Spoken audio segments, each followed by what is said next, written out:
13 जून को इजराइल के हमले के बाद जब ईरान ने इजराइल पर मिसाइल बरसाई तो पूरी दुनिया हैरान थी। ईरान मिसाइल अटैक का हर रिकॉर्ड तोड़ रहा था।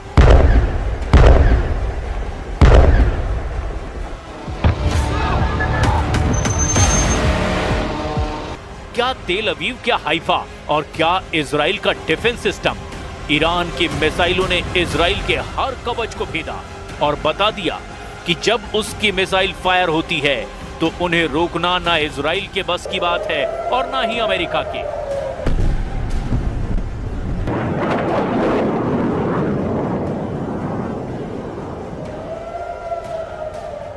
बारह दिन तक ईरान के गुस्से को पूरी दुनिया ने देखा और अब इन्हीं हमलों से सीखते हुए ईरान ने एक बड़ा ऐलान किया है।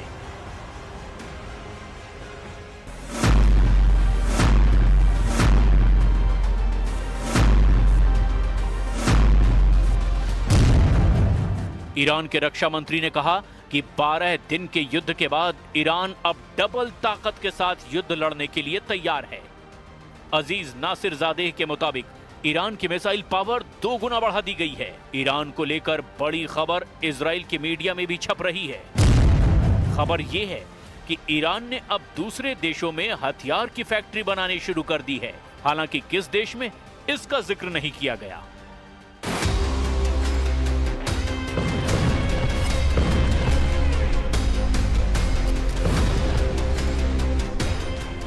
ऐसा इसीलिए क्योंकि 13 जून को जब इजराइल ने ईरान पर हमले से युद्ध की शुरुआत की, तब इजराइल की एयरफोर्स ने ईरान के कई हथियार फैक्ट्रियों को टारगेट किया। अपने सर्वोच्च नेता खामनेई के ऑर्डर पर ईरान अब ऐसा खतरा और नहीं उठाना चाहता।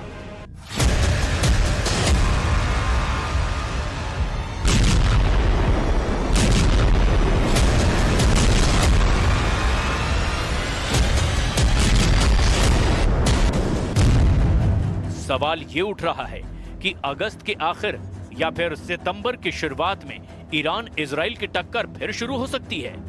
एक तरफ नेतन्याहू गाजा पर चढ़ाई करने जा रहे हैं तो दूसरी तरफ ईरान खुद को नए युद्ध के लिए तैयार कर चुका है। ईरान के रक्षा मंत्री अजीज नासिरजादेह ने कहा कि अब ईरान के पास और घातक मिसाइल आ चुकी है। अगर इजराइल ने फिर हमला किया तो नई मिसाइल इस्तेमाल की जाएंगी।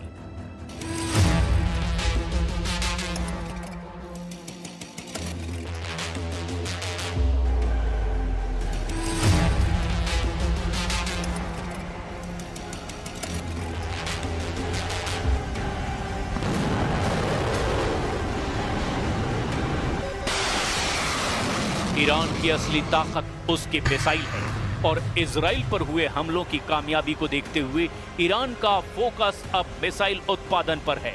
लेकिन साथ में ईरान ने अपने एयर डिफेंस को मजबूत बनाना भी शुरू कर दिया है, क्योंकि जून में हुई जंग के शुरुआती दौर में इजराइल की एयरफोर्स ने अपनी ताकत दिखाई थी और ईरान के ज्यादातर एयर डिफेंस वाले अड्डों को तबाह कर दिया था। इसीलिए ईरान ने अब नए युद्ध की तैयारी के तौर पर अपनी ड्रोन और मिसाइल फैक्ट्री, अपने परमाणु अड्डों और अपने रडार अड्डों को बचाने का काम शुरू कर दिया है। इसके लिए इन सभी ठिकानों को बेहतर डिफेंस सिस्टम से लैस किया जा रहा है ताकि इजराइल अगली बार हमला करे तो ऐसे ठिकानों को बचा लिया जाए।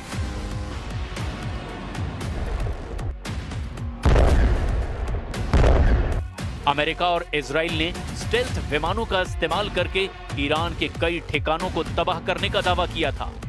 इसमें ईरान का फोर्दो परमाणु अड्डा भी था, लेकिन अब अमेरिका के दावे को एक जनरल ने पलीता लगा दिया है। अमेरिका ने डीआईए यानी डिफेंस इंटेलिजेंस एजेंसी के प्रमुख लेफ्टिनेंट जनरल जेफ्री क्रूज को बर्खास्त कर दिया है। जनरल क्रूज ने अपनी रिपोर्ट में दावा किया था कि अमेरिका के हमलों से ईरान का परमाणु कार्यक्रम पूरी तरह तबाह नहीं हुआ है। जनरल क्रूज के अलावा navy reserve chief vice admiral Nancy Lacore ने नेवी सील के प्रमुख रियर एडमिरल मिल्टन सेकंड्स को भी पद से हटा दिया है। ये खबर इस वक्त अमेरिका के हर बड़े अखबार और मीडिया में हेडलाइन बन चुकी है। ट्रंप प्रशासन ने जिस तरह इन अफसरों को पद से हटाया उसकी खूब आलोचना हो रही है, क्योंकि इन्होंने वैसे रिपोर्ट नहीं दी जैसे कि ट्रंप ने ईरान के परमाणु अड्डों पर बमबारी करने को लेकर दावा किया था। ट्रंप की सरकार में उन्हीं की खुफिया एजेंसी अगर ये दावा कर रही है कि ईरान का कुछ नहीं बिगड़ा, तो इससे एक बात साबित होती है, और वो ये कि ना सिर्फ इजराइल बल्कि अमेरिका के पास भी ईरान के परमाणु कार्यक्रम को 100% खत्म करने की ताकत नहीं है। भले ही ट्रंप ने B-2 विमानों का इस्तेमाल किया, भले ही उसने दुनिया का सबसे बड़ा बंकर बस्टर बम गिराया, लेकिन जब खुफिया एजेंसी की रिपोर्ट कह रही है कि ईरान को बहुत ज्यादा नुकसान नहीं हुआ, तो अब आगे क्या होने वाला है? इजराइल पर ईरान के मिसाइल अटैक को रोकने में अमेरिका पहले ही अपने हाथ जला चुका है।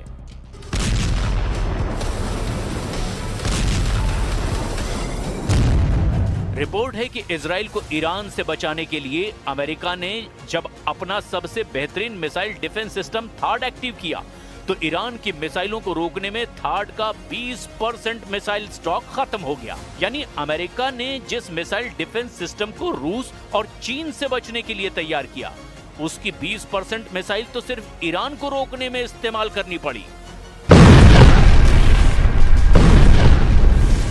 नेतन्याहू की दरख्वास्त पर डोनाल्ड ट्रंप ने एक नहीं बल्कि दो थाड मिसाइल डिफेंस सिस्टम इजराइल में तैनात किए, और इनका इस्तेमाल उन 12 दिनों में जमकर हुआ जब ईरान और इजराइल के युद्ध को दुनिया ने तीसरे विश्व युद्ध की शुरुआत के तौर पर महसूस किया। थाड यानी terminal high altitude area defence, ये मिसाइल इंटरसेप्टर यानी मिसाइल रोकने वाला डिफेंस सिस्टम अमेरिका की कंपनी लॉकहीड मार्टिन ने बनाया है। अमेरिका के रक्षा मंत्रालय यानी पेंटागन से थाड को लेकर कुछ सवाल पूछे गए, जिससे न सिर्फ इजराइल बल्कि अमेरिका के पूरे डिफेंस सिस्टम की पोल खुलती हुई नजर आ रही है, क्योंकि यह खबर अब वर्ल्ड हेडलाइन बन करके डोनाल्ड ट्रंप और बेंजामिन नेतन्याहू को परेशान कर रही है। हर जगह छप चुका है कि ईरान की आधुनिक बैलिस्टिक मिसाइलों को रोकने में अमेरिका के थाड सिस्टम को बड़ा झटका लगा है। सिर्फ 12 दिनों में उसका 20% स्टॉक खत्म हो गया है। अब अमेरिका को अपना स्टॉक भरने में 8 साल का वक्त लग सकता है। थाड के इस मिसाइल इंटरसेप्टर की कीमत 106 करोड़ रुपए बताई जाती है। 2024 में अमेरिकी सेना को सिर्फ 11 थाड इंटरसेप्टर मिले थे। 2025 के अंत तक अमेरिका को 12 और थाड इंटरसेप्टर मिलने की उम्मीद है, जबकि 2026 में अमेरिका थाड के लिए 25 से 37 नई मिसाइल बना पाएगा। इसकी लागत बहुत ज्यादा है। थाड के एक मिसाइल इंटरसेप्टर की कीमत 106 करोड़ रुपए बताई जाती है। ये खबर अमेरिका से लेकर इजराइल और यूरोप से लेकर ईरान और चीन की मीडिया में हेडलाइन बन चुकी है। जाहिर है इस खबर ने पेंटागन में हड़कंप मचा दिया है। 12 दिन के युद्ध के दौरान ही अमेरिका ने थाड की इतनी मिसाइल जाया कर दी, जिसके उत्पादन करने में उसे कई साल लग जाएंगे। इन 12 दिनों में युद्ध में ईरान ने इजराइल के ऊपर करीब 600 मिसाइल दागी थी, और उनमें से 50 से 60 मिसाइलें इजराइल में गिरने में कामयाब भी रही। ईरान ने बार बार दावा किया कि उसके हमलों को रोकने में इजराइल पूरी तरह फेल साबित हुआ है, और वो इसीलिए भी क्योंकि तेल अवीव और हाइफा से आई तस्वीरों ने बताया कि ईरान ने जहां टारगेट सेट किया वहां पर उसकी मिसाइल गिरी। एक साथ इतने मिसाइलों का सामना करके दुनिया का कोई भी एयर डिफेंस सिस्टम या मिसाइल डिफेंस सिस्टम क्यों ना हो, वो घुटने के बल बैठने पर मजबूर हो जाएगा। और इजराइल में यही हुआ। ईरान ने 12 दिनों के युद्ध के दौरान बार बार बताया कि उसकी मिसाइल पावर को हल्के में ना लिया जाए। थाड को लेकर अमेरिका में जो रिपोर्ट आई, उस रिपोर्ट में बताया गया कि युद्ध से पहले अमेरिका के पास थाड की 650 मिसाइलों का स्टॉक था, लेकिन इजराइल और ईरान की जंग के दौरान उसको 150 से ज्यादा मिसाइलें फायर करनी पड़ी। रिपोर्ट में यह भी बताया गया कि ईरान ने जब कतर में अमेरिका के मिलिट्री अड्डे पर मिसाइल दागी, तब अमेरिका को अपनी 30 पैट्रियट मिसाइलों को लॉन्च करना पड़ा ताकि वो ईरान के हमलों को नाकाम कर दे, लेकिन उसमें भी वो पूरी तरह कामयाब नहीं हो पाया। रिपोर्ट के मुताबिक अमेरिका के थाड मिसाइल डिफेंस सिस्टम ने इजराइल के एरो 2 और एरो 3 इंटरसेप्टर के साथ में ईरान की 574 मिसाइलों में से 201 को तबाह किया, बाकी मिसाइलों को दूसरे डिफेंस सिस्टम ने नष्ट किया।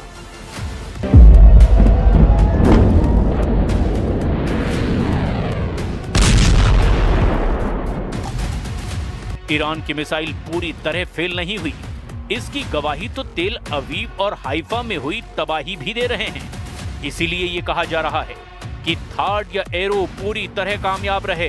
ये सरासर गलत है, क्योंकि तेल अवीव के बीचों बीच ईरान की मिसाइल गिरी है, जबकि ईरान का दावा है कि उसने इजराइल के सीक्रेट अड्डे नेवातीम एयरबेस को भी टारगेट बनाया।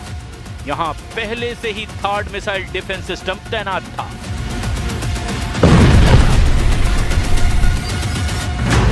थार्ड 200 किलोमीटर की दूरी तक दुश्मन के किसी भी मिसाइल को मार सकता है।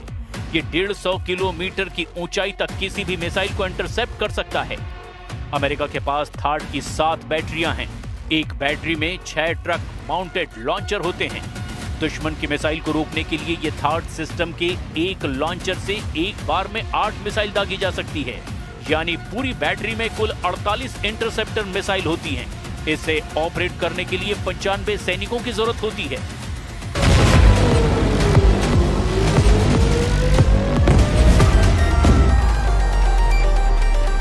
इजराइल में ऐसे 2-2 सिस्टम तैनात रहे, लेकिन क्या ये काफी साबित हुए? बिल्कुल नहीं। हाइफा और तेल अवीव में गिरती हुई मिसाइलों ने बताया कि ईरान एक बार में सैकड़ों मिसाइल फायर करने की ताकत रखता है और उनको रोकना ना इजराइल के बस की बात है और ना ही अमेरिका इसमें 100% कामयाब रहा। और अब ईरान ने अपनी मिसाइल पावर को 2 गुना करने का ऐलान किया है। ऐसे में समझा जा सकता है कि नया युद्ध हुआ या फिर जंग फिर शुरू हुई तो अमेरिका और इजराइल को ईरान से कैसे टक्कर मिलेगी।